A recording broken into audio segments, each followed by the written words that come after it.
I definitely recommend planning for things to go wrong. Especially like losing the data on your phone, losing your client data. You need to have a backup of that, or make sure that you've done some things to secure it. And Welcome to Unstoppable Podcast with Harry Sardinas, inspiring conversations with influential millionaires, investors, thought leaders, entrepreneurs who are making a massive difference with their innovative products and services, and sharing the challenges and wisdom of how they sold their first million.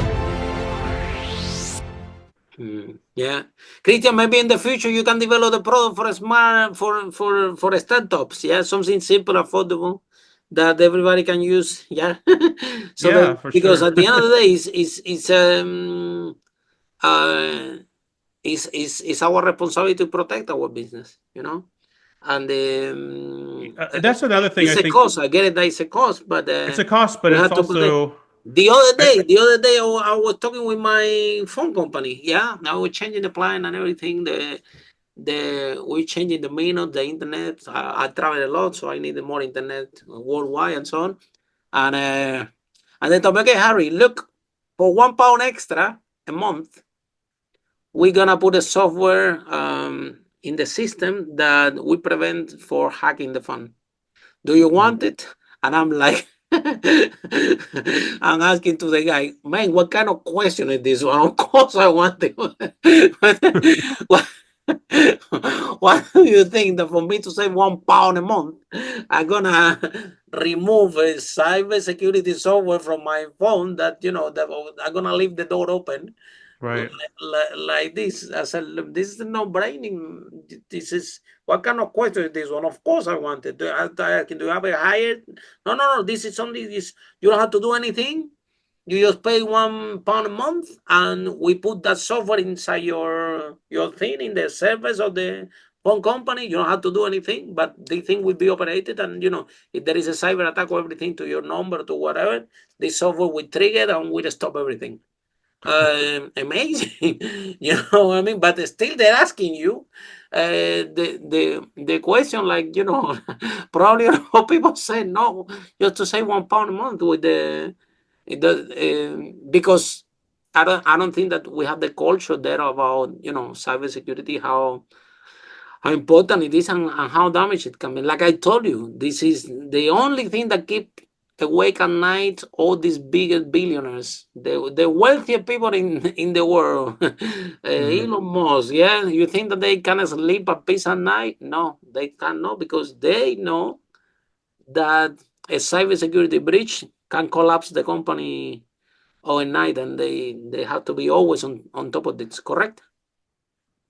That's correct. I think there's a stat that says, I think it's 85%. It's either 80 or 85. 80% of businesses go out of business after a cyber attack.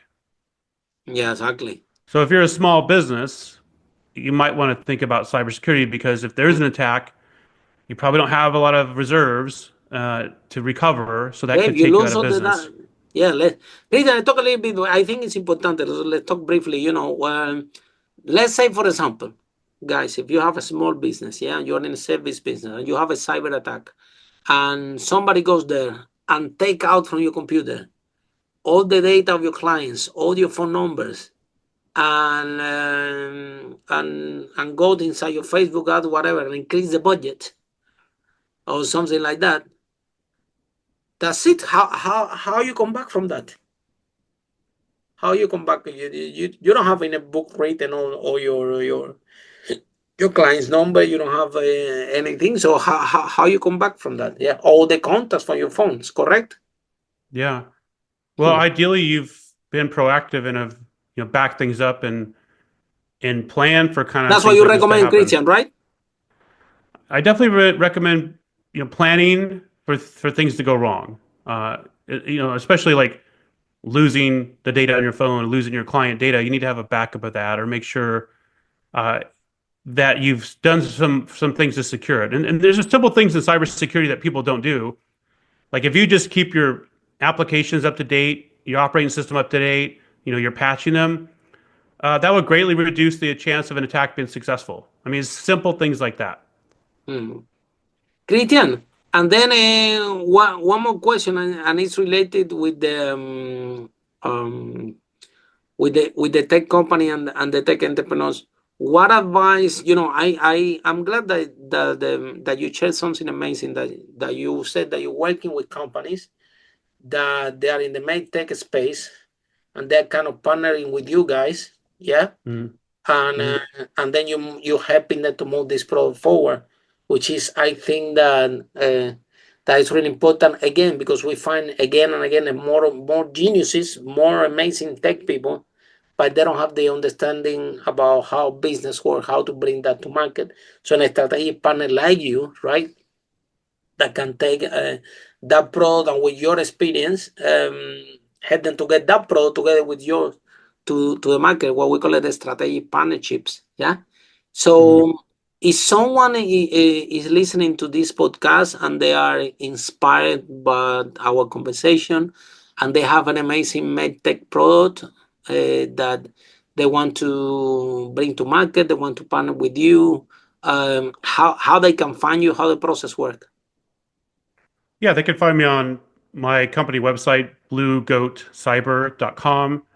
And on there, we have a link where they can just schedule a discussion with us, a discovery call, or they can submit a form to us or give us a call. Yeah. And Christian, last question. Why you haven't found investor? You clearly are very investable. Yeah.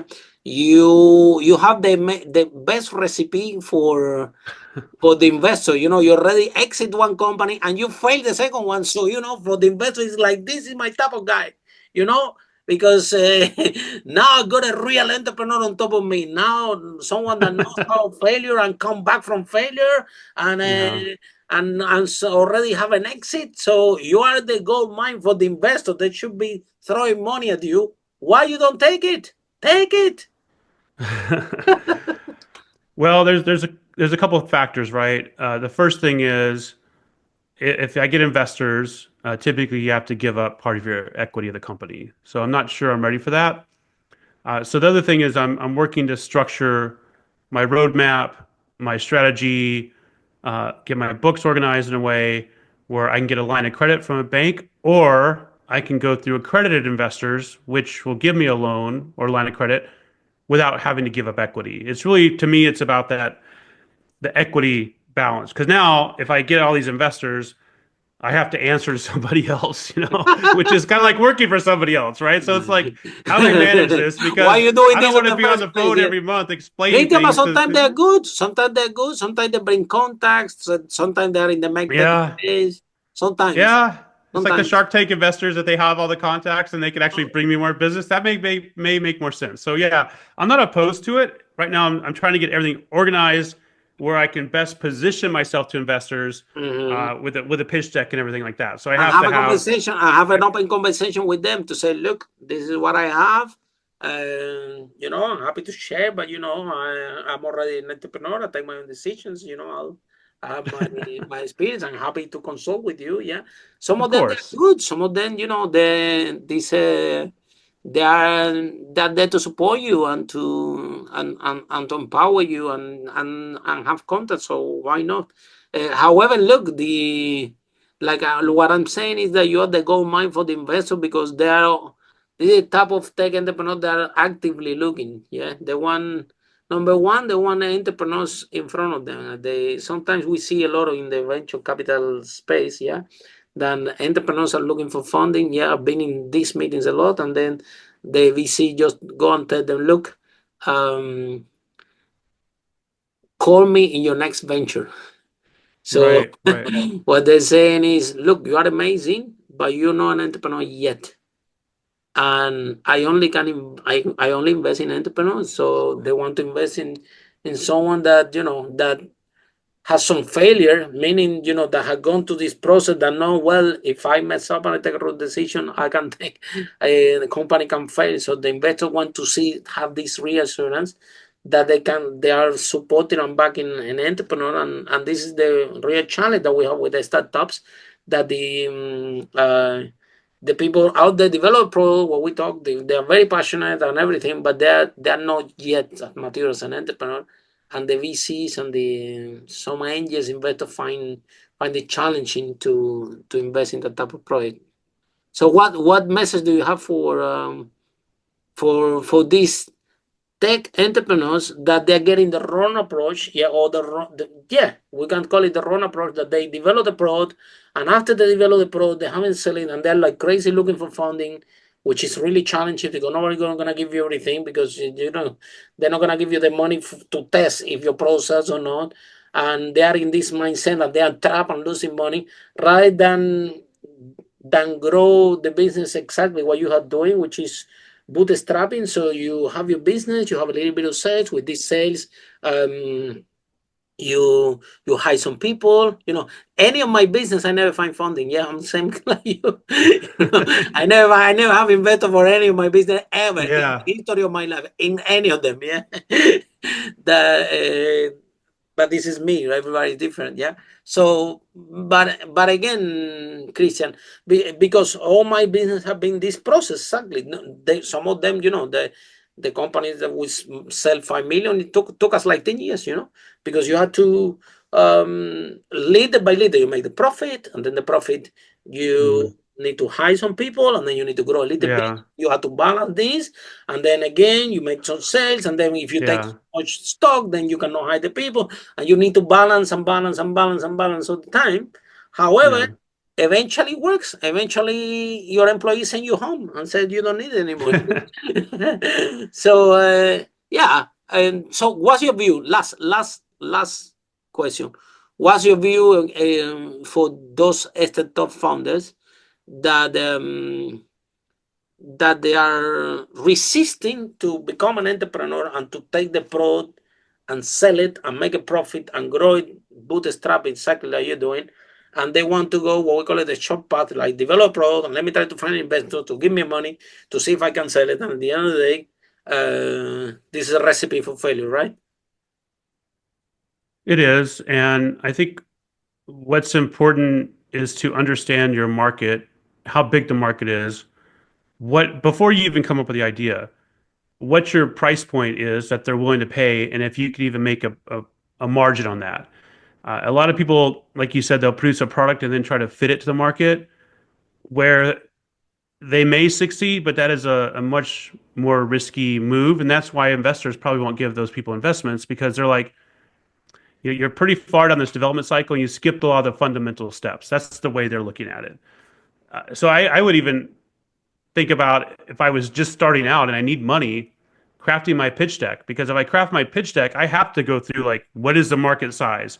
How do I solve the problem? How do I position myself? Do I have any competitors? You have to walk through all that stuff, and it's better to walk through it sooner than later. So just thinking about it from at the beginning, like if I were to get an investment, what would I say? And there's common things that go in a pitch deck. I think that would give people a lot of clarity, which was my number one step, right? So Yeah. Okay, Christian, thank you so much. We are, I think you're brilliant. You are amazing. Yeah. You made my day today. Thank you so much for participating in the broadcast. We really appreciate. And for all of you following the Unstoppable podcast in Apple, Spotify, and on all our social media, see you in our next episode of Unstoppable, how brave entrepreneurs like Christian break that wall and achieve the first million. Bye for now. Follow us for more interviews with world's most influential, audacious entrepreneurs that overcame challenges and adversity, providing you with the blueprint of how they sold their first million so you can grow your business exponentially.